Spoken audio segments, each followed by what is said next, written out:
जब से हमने यह बताया कि 3 चीज़ों को देखने से पहले वाली जो साधना की पद्धति शुरुआती दौर में बताया गया था, उसे एक बार जरूर देख लें। क्या उसे देखते हैं? देखते हैं। किस तरह से देखते हैं? देखते हैं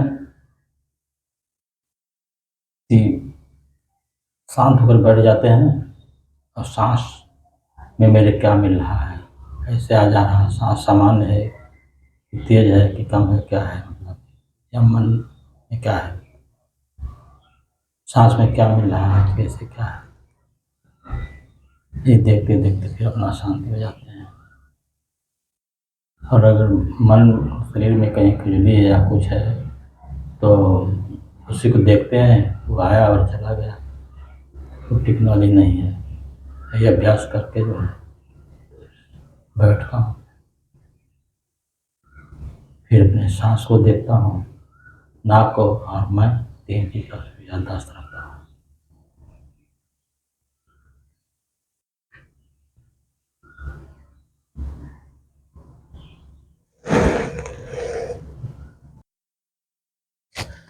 जो प्रारंभिक बताया गया साहब कि अपने सांस को देखिए और सांस में क्या मिलता है।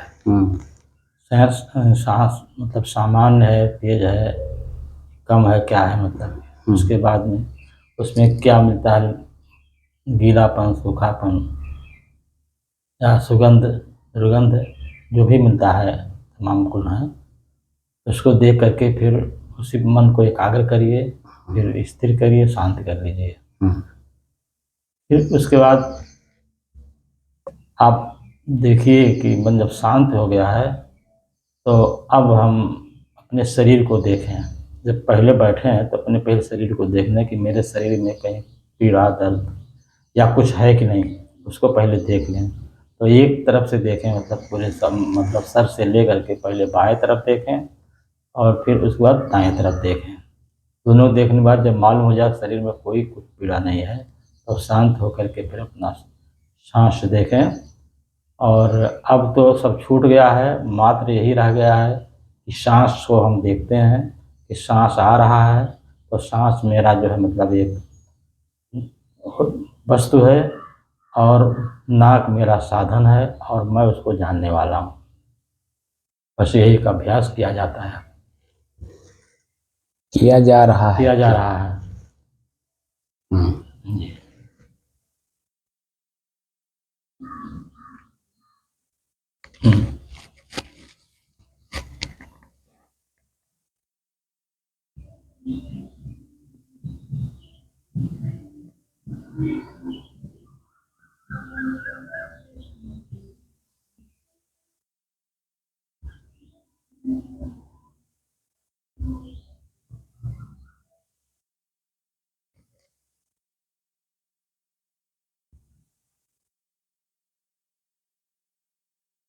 अपने ही चंचल मन को अपने ही बस में करके एकाग्रता, स्थिरता एवं स्वयं अपने आप में शांति का अनुभव करके अब प्रसंग चल रहा है स्वयं की खोज। खैर अध्यात्म है ही स्वयं की खोज, लेकिन जो वृत्तियां उलझ गई हैं, मन उलझ गया है, दुखी है, पीड़ित है, पश्चाताप में डूबा है, आत्मग्लानि कर रहा है या अपने आप पे स्वयं घृणा भी कर रहा है, ऐसी परिस्थिति में मन एकाग्र नहीं होता है, स्थिर नहीं होता है, तो शांत का अनुभव कैसे करेगा? इसलिए शुरुआती दौर में चंचल मन को, पीड़ित मन को, दुखी मन को, पश्चाताप में डूबे हुए मन को, आत्मग्लानि करते हुए मन को या स्वयं अपने आप में घृणा करते हुए मन को शांत का अनुभव करने की दृष्टि से ये साधना कराई जाती है कि मन एकाग्र हो, स्थिर हो और शांत हो। तब हम जो खोज करते हैं अपने आप में, अपने भीतर में, उसका पूर्ण लाभ दिखाई देता है, स्पष्ट दिखाई देता है कि मैं जो पहले था वर्तमान में क्या हूं, आगे क्या होऊंगा। इसका पूरी जानकारी मन की एकाग्रता, स्थिरता एवं शांति के अनुभव करने के बाद जो स्वयं मैं कौन हूं का खोज हो रहा है, उसके बारे में जानने लगता है। तो प्रसंग वर्तमान में चल रहा है स्वयं की खोज। स्वयं की खोज को करते हुए आज साधना का 893 दिन हो गए। तारीख 18 अप्रैल सन 2024, दिन बृहस्पतिवार, प्रातः काल का समय। आज एक चीज मैं और आपको जोड़ देता हूं जो महत्वपूर्ण है। जब हम अपने श्वास को देखने बैठें साधना काल में, साधना काल के शुरुआती दौर में, तो शरीर, मन, चित्त और बुद्धि, कितनी चीज बताया मैंने? मन, शरीर, मन, चित्त, बुद्धि, 4 चीज हो गई। इन चारों चीजों को शुरुआती दौर में ये देखिए, कहीं भारीपन तो नहीं लग रहा है, दबाव तो नहीं महसूस हो रहा है, ठीक है ना? ये जोड़ना है शुरुआती दौर में। श्वास को देखने से पहले शरीर को देख लीजिए, मन को देख लीजिए, चित्त जो अनुसंधान करता है, खोज करता है, उसको देख लीजिए, फिर बुद्धि जो निश्चय कर लेता है ये सत्य है, ये असत्य है, ये गलत है, ये सही है, ठीक है ना जी। उसको भी देख लीजिए, कहीं भारीपन तो नहीं महसूस हो रहा है। अगर भारीपन या दबाव महसूस हो रहा हो या मन भयभीत होता हो इन दोनों चारों की वजह से, ठीक है ना, तो पहले हम भय मुक्त हो लें। तो भय मुक्त कैसे होंगे? प्रसंग है स्वयं की खोज। तो ये जो मन भयभीत हो रहा है या डरा हुआ है, ठीक है, जिसकी वजह से साधना में मन लगने नहीं देता है, दूर भागता है, तो ऐसी परिस्थिति में सबसे पहले जिस वजह से या जिस कारण से शरीर, मन, चित्त, बुद्धि भयभीत होता हो, डरता हो या भारीपन लगता हो, दबाव महसूस होता हो, पहले उसे हल्का कर लीजिए।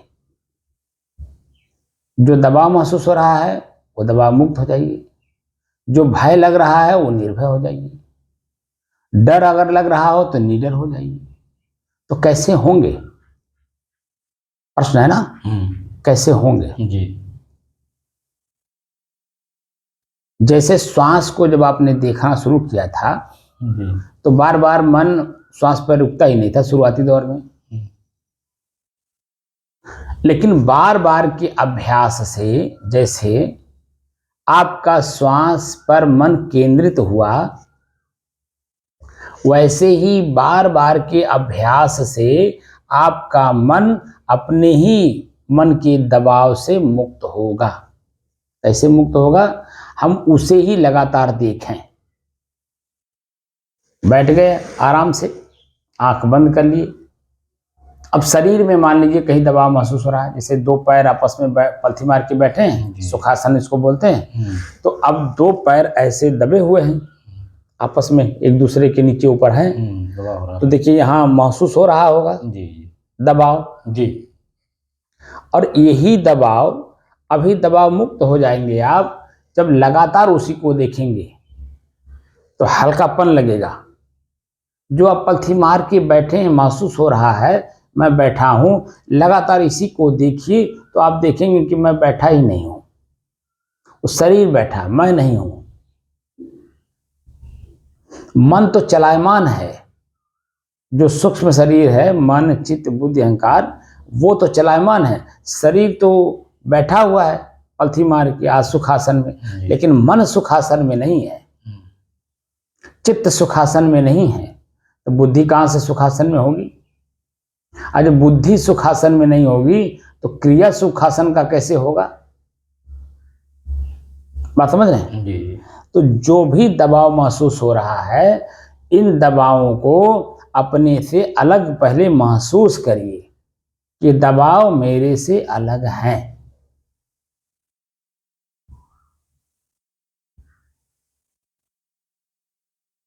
या ऐसे भी कर सकते हैं कि पहले आप श्वास को देख लें कि श्वास में मेरा कैसे चल रहा है, पहला प्रश्न। दूसरा, श्वास में क्या मिल रहा है। तीसरा प्रश्न, श्वास में क्या मिल रहा था, उससे हमें क्या प्राप्त हुआ, उसका परिणाम क्या आया। यानी जो पहली गतिविधि थी हमारे श्वास को देखने की, उन सभी प्रक्रियाओं से आप गुजर जाइए, मन को शांत कर लीजिए। उसके बाद शरीर, मन, चित्त और बुद्धि को देखिए कि भारीपन, दबावपन, भयभीत होना, डरना, ठीक है ना। जो प्रक्रिया हमें महसूस हो रही है, उस प्रक्रिया से हम पहले अपने आप को मुक्त करें, तो देखेंगे कि जिस चीज से भी, चाहे शरीर हो, चाहे मन हो, चाहे चित्त हो, चाहे बुद्धि, यानी निश्चय कर लेने के बाद जो भयभीत होता है ना मन, ये काम तो करना तो है लेकिन कैसे करेंगे, प्रश्न मन में उठता ना, ये भयभीत करता है बुद्धि को। मन बना खेती लेनी है, ये मन बन गया खेती लेना, तो खेती का जमीन लेना तो किसका लेना है? अब खेती लेना मन बना, खेती किसका लेना, कब लेना, कैसे लेना, किस रूप में लेना, कितने में लेना, कब लिखवाना, कैसे लिखवाना, ये जो चित्त का काम है, प्रश्न पे प्रश्न करता है, सार्थक प्रश्न कर रहा है, निरर्थक प्रश्न नहीं कर रहा है, तो सार्थक प्रश्न कर रहा। तो सार्थक प्रश्न में भी दबाव महसूस होता है। किसका लें, पहले प्रश्न है किसकी खेती की जमीन बिक रही है, जिसका मैं लूं।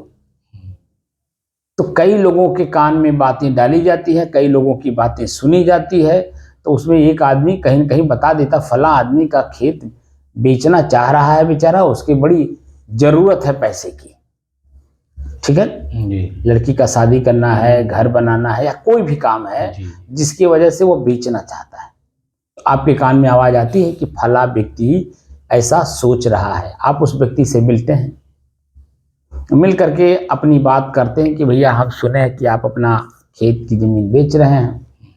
हाँ भैया बेच तो रहा हूँ, लड़की का शादी करना बड़ा जरूरी है और पैसा हाथ में है नहीं, तो चाहता हूँ कि बिक जाता तो बड़ा अच्छा था।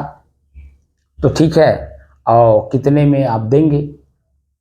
भाव ताव सब कंफर्म हो गया, तो कितनी ज़मीन है, तो उसका आपने रकबा देख लिया, खतौनी में खतौनी कंफर्म कर लिया, कहीं आप इस पर लोन वगैरह तो नहीं लिए हैं, या आपके नाम है नहीं कि दूसरे के नाम है, क्या जो कुछ भी है उसका आपने आकलन कर लिया। फिर उसके बाद देन लेन तय हो गया, आपने जो भी बयाना देना था आपने दे दिया, लिखवाने का समय निश्चित हो गया, गए जो भी वकील के माध्यम से लिखवाना पढ़वाना होता है सब काम करा लिए, रजिस्ट्रार ऑफिस में आपकी रजिस्ट्री हो गई, आपने उनको पेमेंट कर दिया। तो जो मन के अंदर में भय था कि किसकी जमीन लें, ये प्रश्न था ना पहले जी। तो मालूम हो गया कि फला व्यक्ति बेच रहा है, उसकी जमीन ली जा सकती है, ये उत्तर मिल गए। और उसके बाद आप लोगों का आपस में जो वार्तालाप हुई, उसमें उनके जो रिक्वायरमेंट थे उन्होंने अपना बताया कि भाई हम इतने में देंगे। आपके मन के अंदर में प्रसन्नता हुई क्योंकि वो कम रेट मांग रहा है, अब पैसे हमारे पास पर्याप्त हैं, हम दे करके इसको लिखवा सकते हैं। तो भैया कब लिखेंगे, प्रश्न आया ना, क्योंकि आपने अपने आप मन की स्थिति को टटोल लिया कि पैसे उतने मेरे पास पर्याप्त हैं या नहीं। अगर पर्याप्त है तब ये प्रश्न उठेगा कि भैया कब लिखेंगे, पैसा हमसे ले लीजिए और चल करके लिख दीजिए, कुछ बयाना ले लीजिए और जिस दिन आप लिखेंगे उस दिन आपको हम पूरा पेमेंट दे देंगे, है कि नहीं जी। तो तय सीमा के अंतर्गत वो बात हमारे मन के अंदर में जो प्रश्न उठते गए उसको समाधान हम करते गए। खेत लिखा गया, खतौनी में नाम चढ़ गया, ठीक, आप एकदम निश्चिंत हो गए कि नहीं जी। 3 महीने के अंदर में आपके खतौनी पे नाम आपका चढ़ता है, इसको दाखिल खारिज कहते हैं। खाली बैनामा करा लेने से आपकी जमीन नहीं हो गई जब तक वो आपके नाम दाखिल खारिज ना हो जाए, यानी उनका नाम कटकर आपका नाम ना चढ़ जाए कंप्यूटर पे, तब तक आपका वो खेत नहीं माना जाएगा, भले आपने बैनामा करा लिया। तो अंतिम संतुष्टि उस जमीन से तब होगी जिस दिन अपनी ही आंख अपने हाथ में कागज लेकर के पढ़ेगा आपकी उनका नाम खारिज करके आपका नाम चढ़ गया, तो निश्चिंत हो गए कि नहीं जी।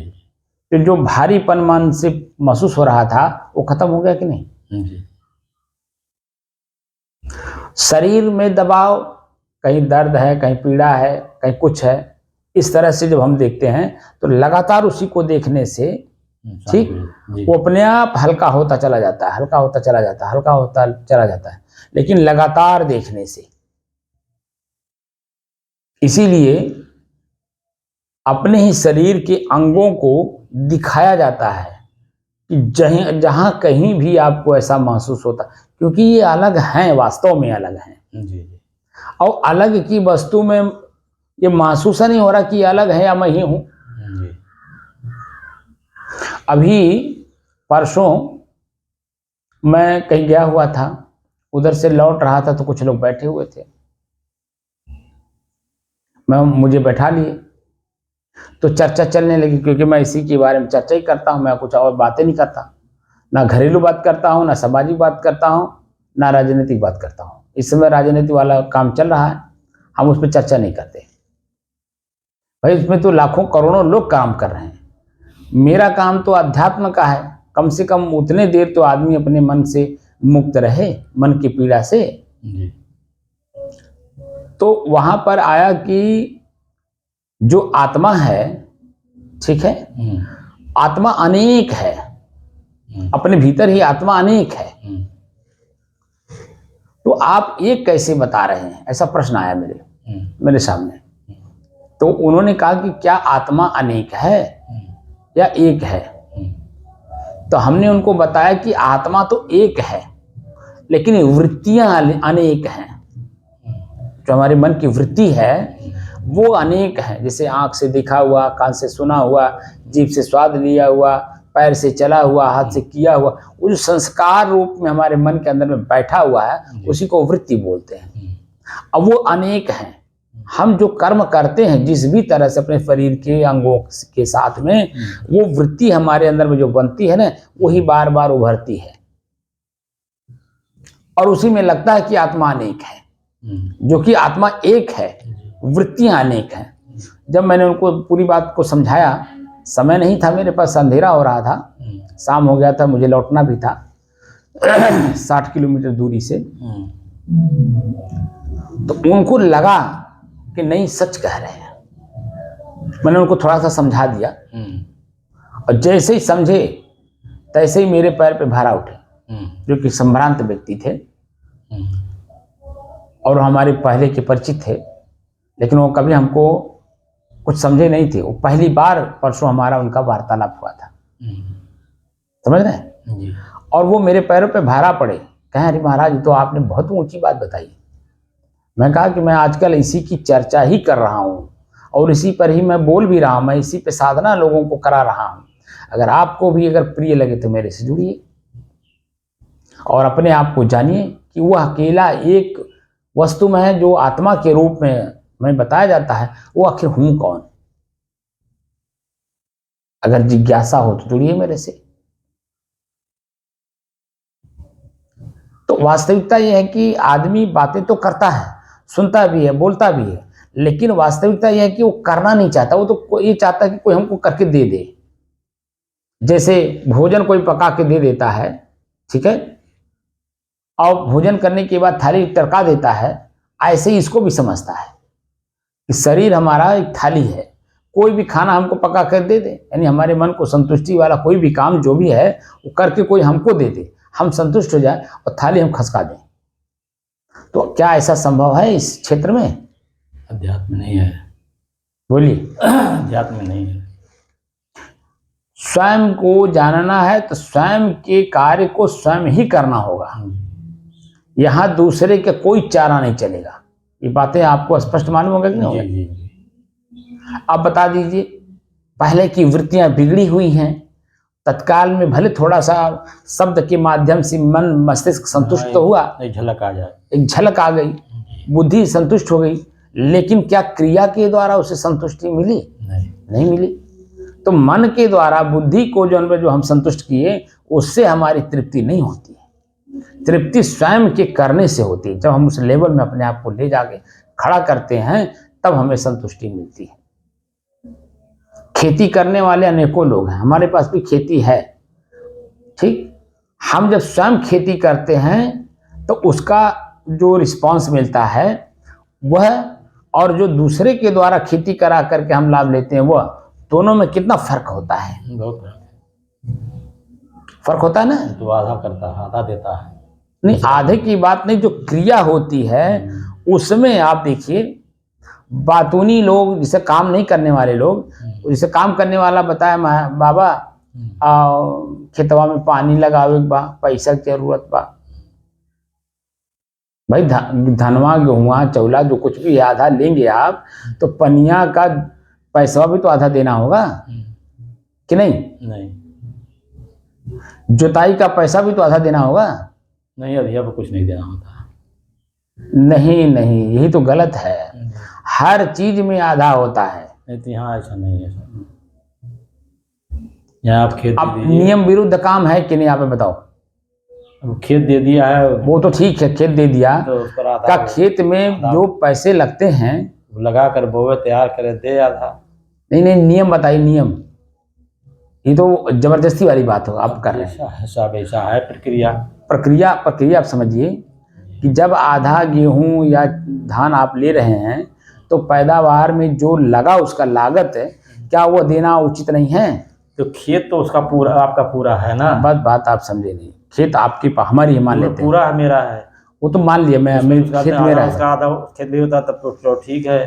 एक बात बताइए पहले, जब आप स्वयं बोते, हम तर्क वाली बात नहीं करिए जी, आप समझदारी वाली बात करिए। खेत आपका स्वयं है जी। आप जब बोते स्वयं, तो आपको तो पूरा पैसा लगाना पड़ता है कि नहीं? जुताई में, पानी में, खाद में, बीज में पूरा पैसा लगाते कि नहीं? तब ना आपको पूरा मिलता। तब ना आप आकलन करते हैं कि जितना हम लगाए उतना नहीं पैदा हुआ। जी, बताइए आप जी। तो खेत जमीन है ना, आपने मान लीजिए उसको दे दिया अधिया पे, तो आधे पर देने का मतलब क्या होता है? बुद्धि से जरा सोच करके हमें बताइए, जरा गंभीरता से और शांत मन से सोच के बताइए। आधा देना, आधा लेना मतलब। तो हर चीज में आधा उसका होता है कि नहीं? बोलिए जी। शांत मन से सोच करके बताइए। इस तरीके से तो आधा उसका, आधा हमारा होगा। तो वही मैं कह रहा था, नियम। तो नियम के तहत जो काम किया जाता है, तो कहीं किसी भी प्रकार का कोई दिक्कत, परेशानी, दुख, पीड़ा आती है? नहीं आती है। तब नियम से चलिए। हम नियम विरुद्ध कार्य कर रहे हैं, इसीलिए हम स्वयं भी पीड़ित हैं और सामने वाले को पीड़ा दे रहे हैं। हम नियम से चलें तो ना हम दुखी होंगे, ना सामने वाले को पीड़ा मिलेगा, ना दुख, वो दुख प्रकट करेगा। इसीलिए आप देखिए, कभी भी आप देखेंगे कि खुशी मन से खेत जो जिसको आपने दिया पे, हाँ, चोरी चमारी करता है, इसीलिए करता है कि नहीं करता है? बहुत सारी चीजें काम करता है वो, और हमेशा दुखी भी रहता है, भयभीत भी रहता है, पीड़ित भी रहता है। और इसी नाते एक फसल, दो फसल बोता है, तीसरे चौथे फसल में कहता है भैया हम ना जोत बो पाए। कहता नहीं कहता? हम्म। क्यों? क्योंकि आधा काम हुआ ही, नियम से चला ही नहीं। किसने? जिसकी खेत है। जी। वो खाली खेत समझता हमने दे दिया, पूरा दे दिया तो उसका आधा फसल हमें दे। अरे भाई, आधा अगर आप लेना चाहते हैं तो नियम यही है कि आपको हर चीज में आधा देना होगा। आप समझ गए नहीं? आप ऐसे ही, ये तर्क वाली बात नहीं है, मतलब कुतर्क वाली बात नहीं, इसमें पीड़ा हो। ये तो तर्क से समझने वाली बात है कि वास्तव में मैं नियम से हूं कि नहीं। ऐसे ही जो कुछ भी हम जानना चाहते हैं, तर्क संगत जब बात होती है तो सुनने वाला, सुनाने वाला दोनों ही अपने आप में तृप्त होते हैं और दोनों की बातें एक हो जाती हैं। उसी बात पॉइंट पे जाकर के सदगुरु कबीर साहब ने कहा ना कि अपनी कहे और मेरी सुने, और सुनी मिली एक कहो। जहां विचार एक मिल जाते हैं, समझ एक हो जाती है, वहां द्वंद्व रहता ही नहीं है, वहां दोनों एक हो जाते हैं। बात समझ में आया?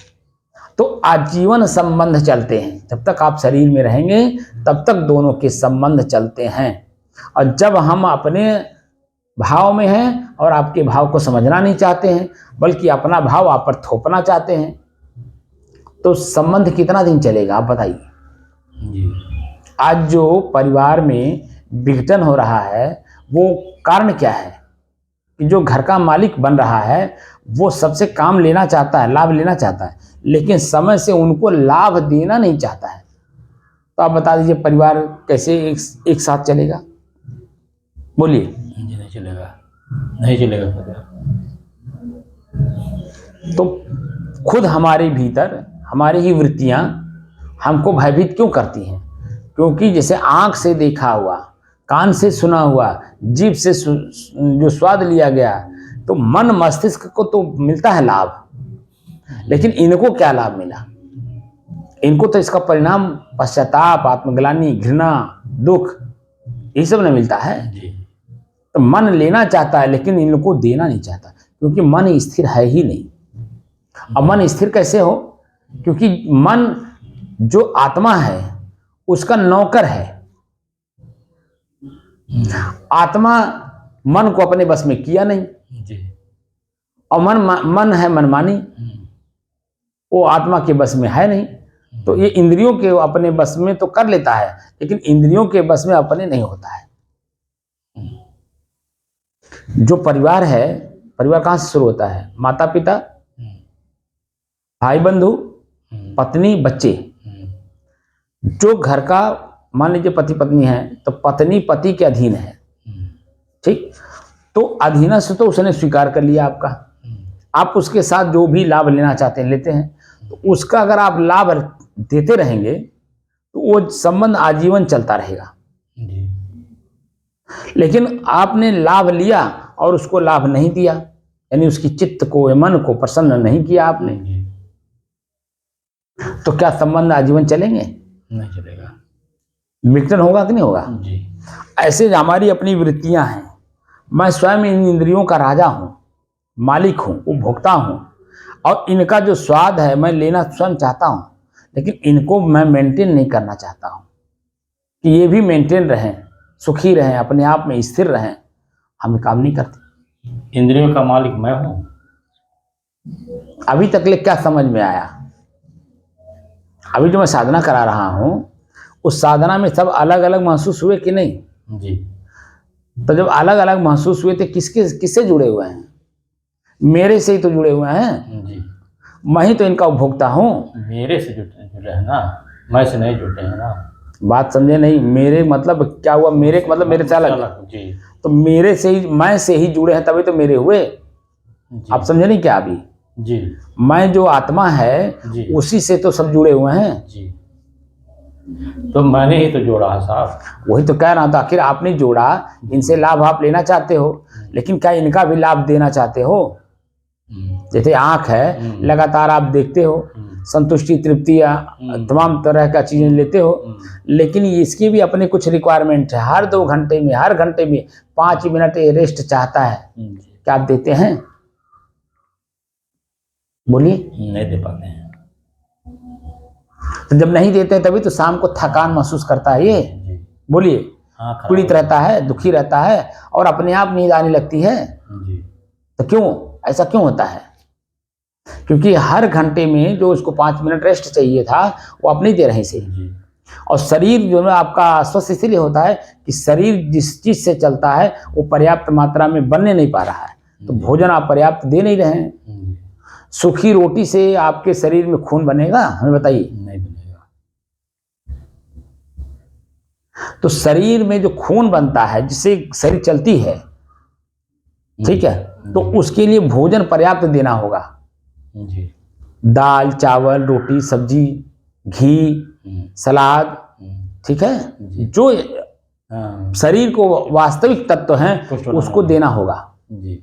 तब ये जब 80 तोला भोजन का 1 तोला खून बनता है, नहीं रस बनता पहले, और 80 तोला रस का 1 तोला खून बनता है, और 80 तोला खून का 1 तोला मज्जा बनता है, और 80 तोला मज्जा का 1 तोला बीर्ज बनता है, जो हमारे शरीर का ऊर्जा है।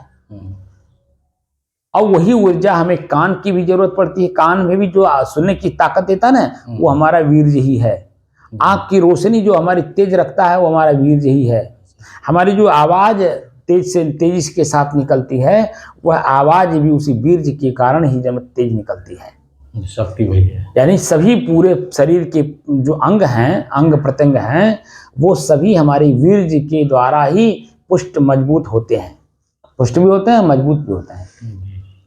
तो हम इनको तो स्वयं जो हम निचोड़ रहे हैं नींबू की तरह। अब आप बता दीजिए, तो शरीर कहाँ हमारा हिष्ट पुष्ट हो रहा है? शरीर हमारा कमजोर हो रहा है? नहीं। जब शरीर कमजोर हो रहा है तो शरीर के जो अंग प्रत्यंग हैं, नसें हैं, खून है, पीप है, वो सब हमारा कमजोर हो रहा है। तो आप बता दीजिए, सुनने की क्षमता कम हो रही है, आंख से देखने की क्षमता कम हो रही है, पैर से चलने की क्षमता कम हो रही है। What is the reason? तो उस रीजन में आप ही तो प्रमुख हैं। यही कारण है। अपने स्वयं को हम मजबूत किए नहीं और अपने ही अंग को मजबूत कर नहीं रहे हैं, तो कारण आप बता दीजिए दोषी कौन है? तो स्वयं मैं दोषी हूं कि नहीं अपने आप में? जी स्वयं। बोलिए। जी। हम दूसरे से लाभ लेना चाहते हैं लेकिन अपना लाभ उसको देना नहीं चाहते, तो बता दीजिए दोषी हैं कि नहीं? जी। तो दोष कहाँ से निकलेगा, कैसे निकलेगा? दोष पहले बात तो देखने में आवे कि मेरा दोष है, फिर वो दोष समझ में आ जाए, और वो समझ जब जैसे ही आप क्रिया करेंगे निकालने के लिए तो थोड़ा सा प्रयास करना पड़ता है। अब वो जैसे निकल गया, दोष हमारा अपने निकल गया हमारे अंदर से, ठीक, आपकी चित्त देखिए कितना प्रसन्न रहता है। तो स्वयं का दोष स्वयं से ही मुक्त करना है, और स्वयं के दोष से स्वयं को मुक्त करके मोक्ष प्राप्त करना है। यानी सदैव दुखों से मुक्त होना है, सदैव के लिए। यानी न शरीर हम धारण करेंगे, ना दुख हमें होगा। जी। ना हम कर्जदार हैं किसी के, तो जिसके कर्जदार हम नहीं है तो हमारे दरवाजे पे आकर के खुरी खुरी क्यों काटेगा? हमारा कर्जा दो, हमारा कर्जा दो। तो हम 5 लोगों से जो कर्जा ले रखे हैं वो खुरी खुरी हमारे घर पे आके काटते हैं, हमारा कर्जा वापस करो, हमारा कर्जा वापस करो। वही हमें पीड़ा देते हैं। और अगर हम इनका कर्जा वापस कर दें तो भय मुक्त हो गए कि नहीं? जी हो गए। निश्चिंत, निष्फिक्र, निर्द्वंद हुए कि नहीं हुए? क्योंकि हम स्वयं स्वतंत्र सत्ता हैं, अपनी स्वतंत्र सत्ता होने का एहसास नहीं है। क्योंकि ये वृत्तियां हमें उलझाई हुई हैं। एक तो भीतर की वृत्ति, एक सामाजिक वृत्ति, पारिवारिक वृत्ति, बाहर के जो धार्मिक वृत्ति है वो भी हमें उलझाती है। हम इनका ग्रंथ पढ़ लिए, हम उनके पास, उनके शिष्य हो गए, उनके पास जाते, वो जो वृत्तियां हैं वो उलझा देती हैं, सही तथ्य तक हमें जाने नहीं देती हैं। तो सही तथ्य तक जाने के लिए जितनी भी वृत्तियां हमको उलझाई हैं, तो एक एक करके पहले हम सुलझाते चलें, सुलझाते चलें, सुलझाते चलें। अभी तकले मैं आपको ले आया, कितनी वृत्तियां सुलझाया आपको। आज मैंने जो जोड़ा कि शरीर में भारीपन, मन में भारीपन, चित्त में भारीपन, या बुद्धि में जो भारीपन लग रहा है, मन भयभीत हो रहा है, डरा हुआ लग रहा है, दुखी महसूस कर रहा है, पीड़ित महसूस कर रहा है, इनको लगातार देखो, लगातार देखो, लगातार देखो, इनसे अपने आप को हल्का करो। तो ये अपने से एकदम बिल्कुल अलग महसूस हो। ये भारीपन क्यों महसूस करा रहे हैं मालूम है? ये वृत्तियां ही मैं हूं, ऐसा होने के कारण हम भारीपन महसूस कर रहे हैं, जो कि ये वृत्तियां मेरे से अलग हैं। बात समझ रहे हैं? बड़ी बारीकी से समझिए। ये वृत्तियां जब हम देखना शुरू करते हैं तो जो बाहर की चीज होती है वही तो दिखाई देती है जी। जो स्वयं वही है वो कैसे, वही तो देख रहा है और देख रहा है बाहर की वस्तु, लेकिन स्वयं को नहीं देखता है। लेकिन जब स्वयं को देखेगा तो बाहर की वृत्ति अपने आप छूट जाएगी। और जैसे छूटा तो जो भारीपन लग रहा था, दबाव लग रहा था, आत्मग्लानि हो रही थी, घृणा हो रहा था, डर महसूस हो रहा था, भयभीत हो रहे थे भीतर भीतर, वो सब एकदम शांत हो जाता है। वृत्तियां को लेकर भयभीत होता है साहब ना। वही तो कह रहा है, जब वृत्ति उभरी रहेगी तो भयभीत करेगा ही। अब वृत्ति ही नहीं रहेगी तो भय कहाँ है? वृत्तियां भयभीत कराती हैं। मैं वही बात तो कह रहा हूं, वृत्तियां जैसे ही जिस वजह से मेरा मन भयभीत हो रहा हो, उसी वृत्ति को बार बार देखिए, बार बार देखिए, तो अपने आप मेरे से अलग महसूस होने लगेगा। और जैसे ही अलग महसूस हुआ और आप अपने को जाने, वो छूटा, अपने आप को आप प्राप्त किए, बिल्कुल भय मुक्त हो गए। किस वजह से मैं या मेरी मनोवृत्ति भयभीत हो रही है, उस कार्य को प्रत्यक्ष छोड़ दीजिए। प्रत्यक्ष में उस कार्य को ही छोड़ दीजिए। हाँ, तो भयमुक्त हो जाएंगे। तो भयमुक्त हो जाएंगे। तो मूल रूप से जो हम लोग सिद्धांत लेकर के चल रहे हैं, अध्यात्म। अध्यात्म मतलब आदि धन आत्म, आदि अधूरा शब्द पूरा करेंगे, दो शब्द बनता है, अध्याय और अध्ययन। तो किसका, कौन से अध्याय का अध्ययन करना? तो उसी में लास्ट में आत्म। आत्म शब्द का अर्थ होता है स्व, स्वयं, मैं और निज। अर्थात अध्यात्म शब्द का मतलब होता है कि मैं स्वयं कौन हूं।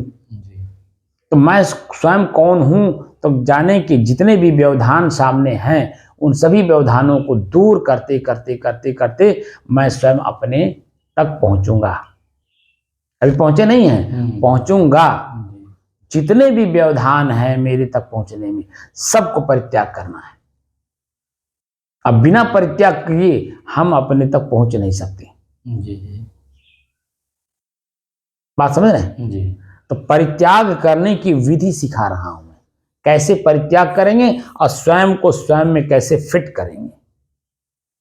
बात समझ रहे हैं?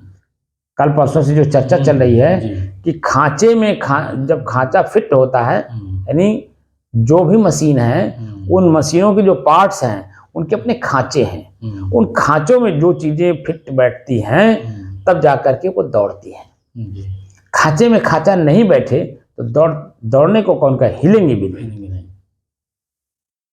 बात समझ रहे हैं? तो स्वयं मैं के खांचे में फिट करना है।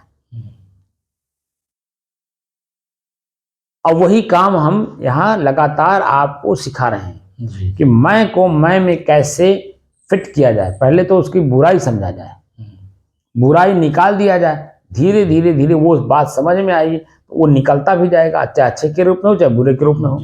हमसे अलग होता जाएगा, हमसे अलग होता जाएगा, हमसे अलग होता जाएगा, हमसे अलग होता जाएगा। अलग करते करते करते करते लास्ट में आप देखेंगे कि मैं शेष बच गया, कुछ रह ही नहीं गया बाहर का, सब निकल गया। तो जो शेष बचा, अनुभूति हुई, वही मैं हूं। जी। जब आप सुबह 4 बजे जगते हैं, आप देखिए सभी शरीर के प्रत्येक अंग प्रत्यंग को आप प्रयोग करते हैं कि नहीं? जी। रात्रि सोने के पहले तक हम सभी शरीर के अंगों को प्रयोग करते हैं। प्रयोग करते करते करते उसमें थकान महसूस होती है, ठीक है ना? उसमें लाभ भी, हमें खाली हमारा मन भ्रमित होता है कि लाभ मिल रहा है, लेकिन जब उसकी वास्तविकता की गहराई में पहुंचता है, थकावट आती है, तो थकान महसूस होती है। और वही थकान जो है आपको अपनी तरफ ले जाता है। निद्रा मतलब अपनी तरफ ले जाता है। तो सभी चीजें अपने आप छूट जाती हैं और स्व के खांचे में फिट होता है, तब सुख की नींद आती है। जी। अगर कोई खांचा रह गया, मान लीजिए सब कुछ आपको मिल गया, बिस्तर मिल गया, पंखा मिल गया, मच्छरदानी मिल गई, आपके पैर दबाने वाले मिल गए, शरीर में तो आपके सर में तेल लगाने वाले मिल गए, ठीक है, सब काम हो गया, लेकिन मन में पीड़ा है। क्यों पीड़ा है? क्योंकि कोई बात याद आ गई जी। कोई ऐसी बात याद आ गई जो विरोधी जिससे मन में मन पीड़ा दे रहा है, और वो जो मन में जागृति आई, चेतना आई, जिसकी वजह से दुखी हैं हम, वह दुखी मन हमको रात में सुख की नींद सोने नहीं देता है। जरा बंद कर इसको। तो जो वृत्तियां हमारे अंदर में हमको पीड़ा दे रही थी, वो वृत्तियों को जब हम लगातार देखने लगते हैं तो उसमें भी थकान महसूस होती है, ठीक है ना?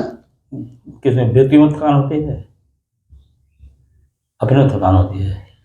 वृत्तियों में ही थकान होती है, अपने में कहाँ थकान होती है? जी, वृत्तियों में थकान होती है। जैसे मान लीजिए किसी बात को लेकर के मन पीड़ित है, उसी को लगातार देखिए। अब की बात कर रहा हूँ, पहले की बात नहीं कर रहा हूँ। पहले तो हम पीड़े में ही तो है ही हैं। जी जी जी।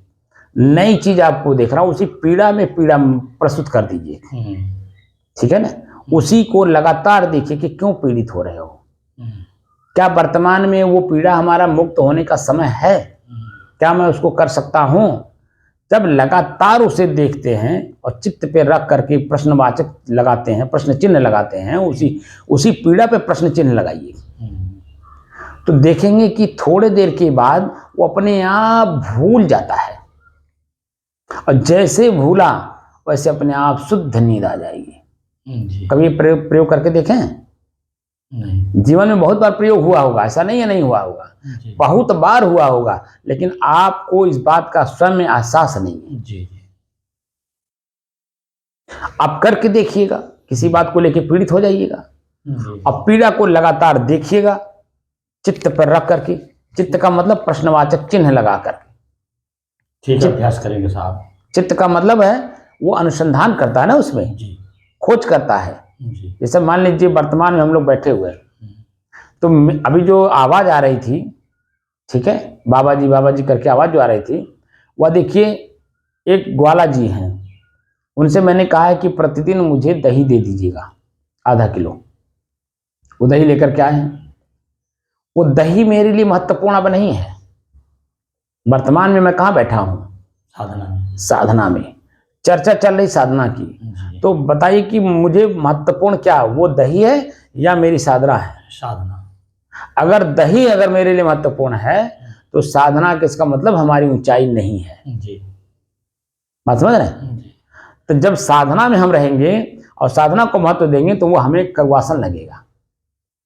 हम दौड़ करके भाग करके जीव के स्वाद में नहीं भागेंगे, क्योंकि वो जीव के स्वाद में वो हमको पीड़ित कर देगा जी, या पीड़ित कर रहा है, या हमारी वृत्ति को जीव, जैसे आवाज ग्वाला की आई और पता चला कि दही वाले हैं, तुम्हारा जीव जो है उसी स्वाद पे चला जाएगा।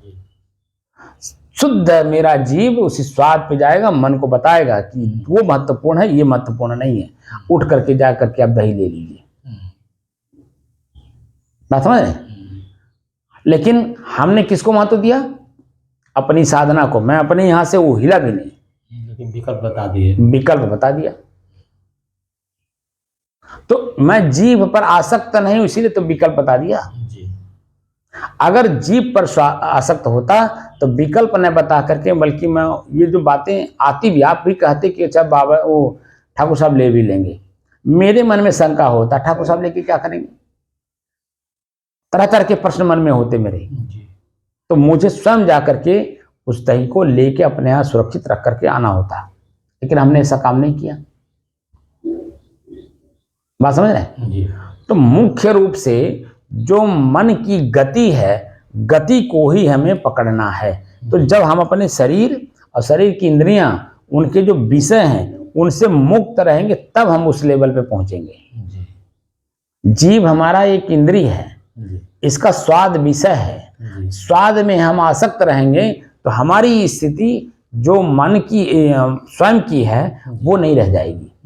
तो हमारा जीव हमें परेशान करेगा, वहां ले जाएगा। और उस जो वर्तमान की शांति की स्थिति है इसको खत्म कर देगा जी। और वो हमें उसमें जो हमें सुख दिखाया, आनंद दिखाया, जी। ठीक है, जी। वह आनंद सुख कुछ भी उसमें मिल रहा हो वो क्षणिक होता है, स्थिर नहीं होता। जो कि मैं स्थिरता से बैठा हूं, शांत पूर्वक बैठा हूं, ठीक है ना, लेकिन वो हमारा जीव का स्वाद हमें ले जा रहा है। यह है भारीपन। इसी में भय भी होता है और इसी भय से हमें मुक्त होना है। तो अपने ही चीजों को जितने भी हमारे शरीर के भीतर हैं उनको सबको अपने बस में करना होगा। बात समझ रहे हैं? जी। तो कैसे करेंगे? पहले तो आप अपने आप एक अकेलेपन को एहसास कर लीजिए या महसूस कर लीजिए कि अकेला जो मेरा शांति का स्थिति है वही मैं हूं। बाकी जो भी वृत्तियां उभर रही हैं वह मैं नहीं हूं, वह मेरे हैं, यानी मेरे से अलग हैं, यानी वो किसी और के हैं। जी। और वह जो और के हैं वो हमें अपना एहसास करा रहे हैं कि मैं आपका हूं, जो कि जब किसी और की वस्तु है तो मेरा कैसे हो सकता है? जी। कभी हो सकता है क्या? नहीं। लेकिन उसके बताने के हिसाब से हम विश्वास करके उसको हम अपना मान करके उसी में विश्वास कर लिए, सुख है सुख है सुख है सुख है, लेकिन वो उतना ही हमें अपने से दूर करता है जितना हम उससे सटना चाहते हैं। जी। किसी को भी आप ले लीजिए, पत्नी ले लीजिए, घर ले लीजिए, मकान ले लीजिए, खेती ले लीजिए, नौकरी ले लीजिए, बिजनेस ले लीजिए, किसी को भी आप ले लीजिए, वो खाली आपको एहसास कराता है कि मैं आपका हूं। लेकिन जब वास्तविकता के धरातल पे हम जाते हैं तो देखते हैं कुछ मेरा नहीं। बात है कोई किसी का नहीं है। तो ये भाषा कब आता है? जब हम प्रत्यक्ष उस लेवल पर पहुंचते हैं तब भीतर से निकलता है। हाँ कि मैं मेरा कोई नहीं है, मैं किसी का नहीं हूँ। आता नहीं आता है? जी। तब तक पता चला कि हमारे ही शरीर के सारे अंग शिथिल हो गए हैं। जी। अब हम उस काम लायक नहीं रह गए, तो सिर्फ पश्चाताप, घृणा, आत्मग्लानि के अलावा कुछ हमें मिलता है लास्ट में? लेकिन साहब चाहना करके जो है मन हम खुद बनाते हैं ना। जब आंख बंद रहेगा दिखाइए नहीं देगा, चाहना होगी कहां से? ये साधना की पद्धति बता रहा हूं मैं आपको। जी। हम लोग साधना कर रहे हैं, आँख बंद रहे, आंख बंद रहेगा, चाहना होगा नहीं करेगी। एकांत में रहेंगे, बाहरी शब्द सुनेंगे नहीं, यही से होना हमेशा चाहिए। तो यही तो मैं आपको एहसास कराना चाहता हूं जी। जी। कि यह जो स्थिति क्यों हमारे संत महात्मा पहले परिवार में ही तो रिसर्च किए, रिसर्चा नाम ऋषि, जो हमारे ऋषि काल था, खोज काल था अध्यात्म का कि मैं कौन हूं, पीड़ित क्यों हूं, दुखी क्यों हूं, दुख क्या है, दुख क्यों आया, उस बहुत सारी चीजों का जो खोज हुआ, उस खोज काल में सभी हमारे ऋषि पारिवारिक थे। ठीक है, परिवार में रहते थे, गांव में रहते थे, समाज में रहते थे, सबके साथ रहते थे, लेकिन खोज भीतर से था। ठीक है कि नहीं? लेकिन खोज करते करते करते करते करते उन्हीं लोगों ने फिर त्याग वृत्ति क्यों बताई? इसलिए कि उसमें अगर सुख होता रह करके तो फिर त्याग की भाषा परिभाषा नहीं वह लोग लागू करते। बात समझ रहे हैं कि नहीं? इसीलिए त्याग का परिभाषा दिखाया गया कि एकांत में जाओ, सब कुछ का परित्याग करो, एक का जो स्वयं हो उसका अनुभूति अकेले में ही होता है। एक ही में। वैसे व्यवहार में भी आप ले लीजिए, अपनी खुद की जो कमी है हमें तब दिखाई देता है जब हम अकेले होते हैं तब। जी। भीड़ में हमें अपने स्वयं के अकेलेपन का एहसास नहीं होता है, अपनी गलती नहीं महसूस होती है। कुछ नहीं होता। जब हम भीड़ से छटते हैं, अकेले बैठते हैं, तब अपने आप को गलती स्वयं दिखाई देता है और उसी में हमें आत्मग्लानि, घृणा होता है। तो हम अन्य लोगों से बचते हुए अपनी कमी को दूर करते हैं। तब किसी की भी कितनी भी चालाकी से वो हमें अपनी चीजें पकड़ाने की कोशिश करे, हम नहीं पकड़ते, क्योंकि हम अपने को जान गए कि मेरे ही कर्म के द्वारा मुझे सुख दुख भोगना है। ये तो इनको तो मालूम नहीं है, ये बेचारे हमको लाके मछली खिलाना चाहते हैं। अब मछली इनको कितना पीड़ा दी होगी मालूम है? नहीं मालूम। इन्होंने मछली को कितना पीड़ा दिया इनको मालूम है? नहीं मालूम है। लेकिन मुझे मालूम है, क्योंकि मुझे कांटा गड़ा है। जी। और जब कांटा स्वयं गड़ा है, कांटा छोटा होता है लेकिन पूरे शरीर में दर्द देता है। जी। कांटा कितना बड़ा होता है आप बताइए? बहुत मात्र छोटा सा रहता है, जी, जी। माछी के मुड़े के बराबर बड़ा होता है समझिए। होता नहीं। जी और वह जो है पूरे शरीर में पीड़ा देता है, जी, और जब वही निकल जाता है तब आराम हो जाता है। तो कांटा समझ में आया और कांटे को कांटे से निकाल दिया, हम निश्चिंत हो गए कि नहीं? जी फुदक फुदक कर फिर चलने लगे कि नहीं? जी लेकिन जब तक वो कांटा मेरे पैर में रहेगा या शरीर के किसी भी अंग में रहेगा, तो आप बता दीजिए मैं फुदक के चल पाऊंगा? नहीं। वृत्तियां बार बार उसी पे जाती हैं क्योंकि वहां वो दर्द दे रहा है, और वहां से दर्द मुक्त है, हम आगे की सोच रहे हैं, फुदक फुदक करके चल रहे हैं, क्योंकि हमें पीड़ा अपने शरीर में नहीं मालूम हो रहा। तो अपने आप को मुक्त करना है, तो मुक्त कैसे करेंगे? जब जानेंगे कि किस कारण से मैं भयभीत हो रहा हूं, पीड़ित हो रहा हूं, दुखी हो रहा हूं, या किस कारण से मुझे अपने आप पे आत्मग्लानि हो रही है, अपने आप पे घृणा हो रहा है, किस कारण से, तो उस कारण का निवारण कर देंगे, स्वयं अपने आप में निश्चिंत हो जाएंगे।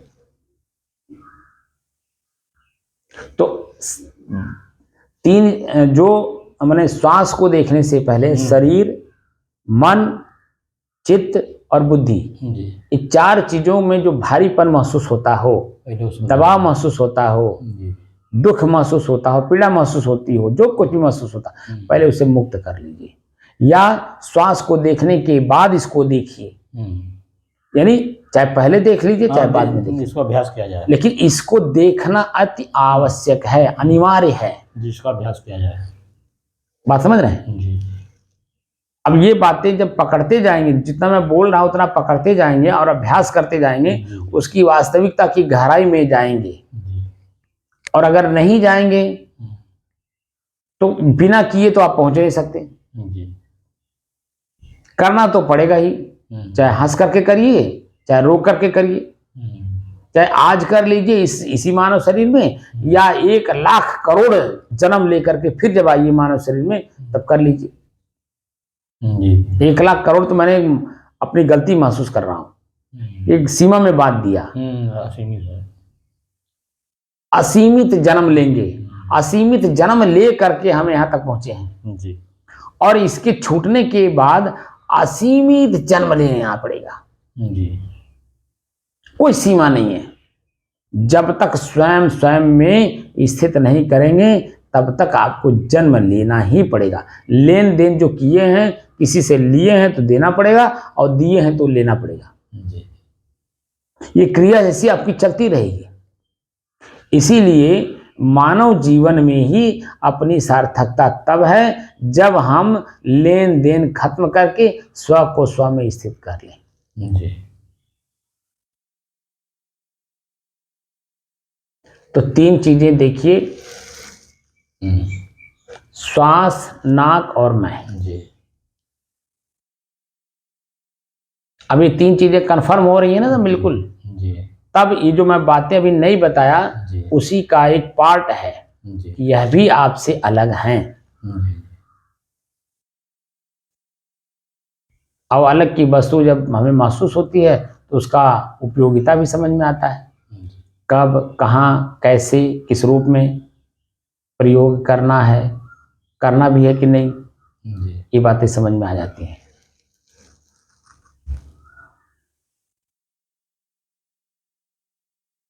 ये चल रहा कि नहीं? चल रहा है।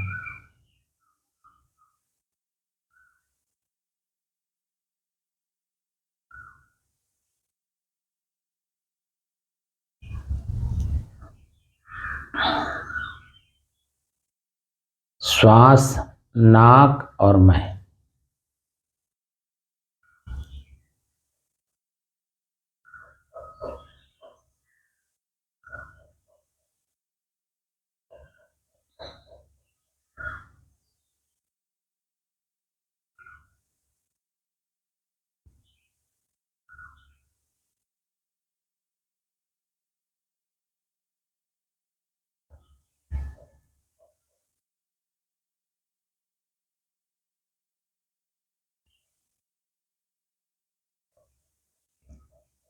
बंद कर दीजिए। पहले की अपेक्षा अब अभ्यास करते करते जो मैं बोलता हूँ वो बातें समझ में आती हैं कि नहीं? नहीं, अब आ रही है साहब, पहले तो नहीं आती थी, पहले समझ नहीं आती थी, अब आ रही है साहब, धीरे धीरे समझ में आ रही बात समझ रहे हैं ना? है। जी क्योंकि आपके लिए नया लग रहा था, जी साहब, मैं लग रहा था। और नया होने की वजह से जी क्या कह रहे हैं, तमाम तरह के प्रश्न मन में उठते रहे होंगे। जी लेकिन जैसे जैसे आप अभ्यास करते जा रहे हैं, अपने मन के अंदर में जो भय था, पीड़ा था, जी या प्रश्न जगते थे, क्या बोल रहे हैं, क्यों बोल रहे हैं, कैसे बोल रहे हैं, किस लिए बोल रहे हैं, क्या मैं वहाँ तक पहुँच पाऊँगा कि नहीं पहुँच पाऊँगा, ये जीवन सार्थक हो पाएगा कि नहीं, तमाम तरह के मन में प्रश्न थे कि नहीं? जी लेकिन अब जैसे जैसे समझदारी बढ़ती जा रही है, तो मैं जो बोल रहा हूँ वो बात तुरंत मन आपका पकड़ रहा है, जी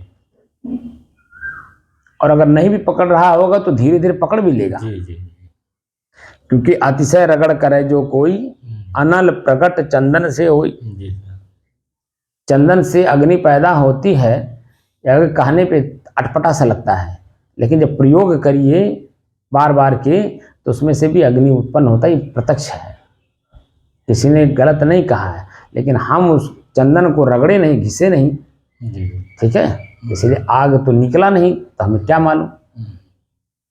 तो वही है अंदर से जो हमारी जिज्ञासा है मोक्ष का, वो हम जब देख लेंगे, जान लेंगे, समझ लेंगे तो अपने आप मोक्ष प्राप्त हो जाएगा। आपको करना नहीं पड़ेगा, बस खाली बाहर की सामान बाहर रहने दीजिए, भीतर के सामान को भी निकाल के बाहर कर दीजिए, तो मकान खाली हो जाएगा।